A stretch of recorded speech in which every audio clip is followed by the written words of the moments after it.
का बैच जो है आज से प्रारंभ होगा, जिसमें जो है गणित में पहला जो है चैप्टर स्टार्ट किया गया है जो कि समीकरण है। और समीकरण के पूरे सवाल जितने भी हैं वो आपको ये ट्रिक पर बताया जाएगा, जो कि शब्द में पूछे जाते हैं बार बार।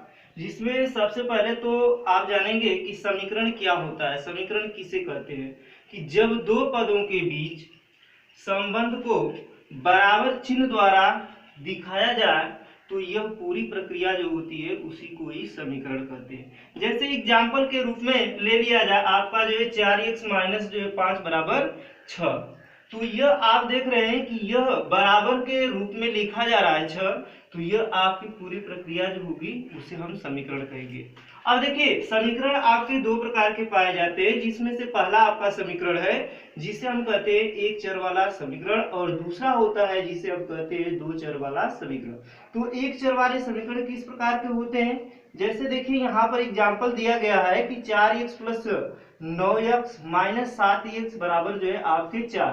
तो इसमें हमेशा जो एक चर वाले समीकरण होंगे तो हमेशा अगर यहाँ x है तो सबके साथ x जुड़ा होगा, अगर यहाँ y है तो y इसमें सबके साथ जुड़ा होगा। इसी तरह से अगर इसमें देखा जाए तो इसमें x स्क्वायर प्लस आपका 3x बराबर जो है आपका 2x है। यहाँ पर भी देख रहे हैं x है, यहाँ पर भी x है और यहाँ पर भी x है। अर्थात कहने का तात्पर्य यह है कि अगर x होगा तो सब में x होना चाहिए, अगर y होगा तो y होना चाहिए। तो इस प्रकार के जो समीकरण होते हैं इन्हें हम कहते हैं जो है एक चर वाले समीकरण।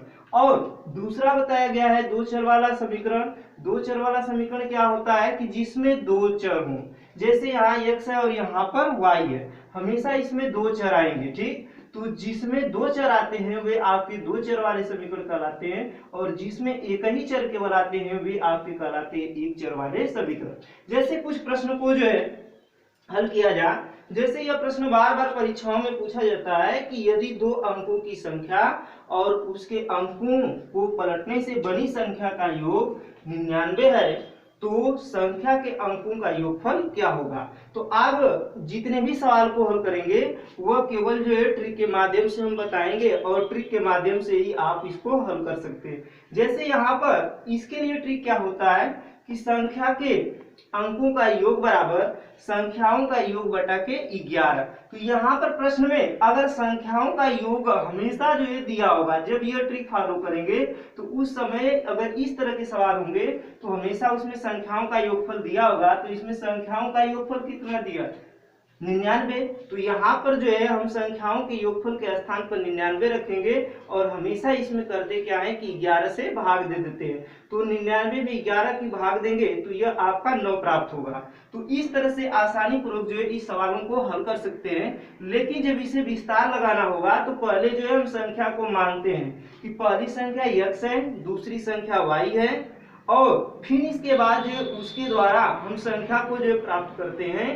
तो यह संख्या जब बनाते हैं तो उसमें क्या होता है कि 10 धन दहाई का अंक धन जो है इकाई का अंक, तो इस तरह से हमारी संख्या प्राप्त होती है। और फिर इसके बाद जब संख्या बन जाती है तो बनने के बाद वापस में उनके अंकों को हम पलट देते हैं, अर्थात इकाई के स्थान पर दहाई और दहाई के स्थान पर इकाई प्राप्त होता है। फिर पुनः जो है वह इस प्रश्न के अनुसार जो उसको जब अमल करते हैं तब जाकर, अर्थात यह पुरानी संख्या और नई संख्या को जब जोड़ देते हैं तो जोड़ने के बाद उनका जो योगफल होता है वह 99 के बराबर होता है। और उस समीकरण को जब अमल कर देते हैं तो उसमें से यह संख्याओं का योगफल जो प्राप्त होता है। मतलब संख्याओं का योगफल अर्थात इकाई धन दहाई दोनों का योग जो होगा वह आपका जो है प्राप्त होकर जो है 9 प्राप्त होगा। शेष नेक्स्ट अगले दिन।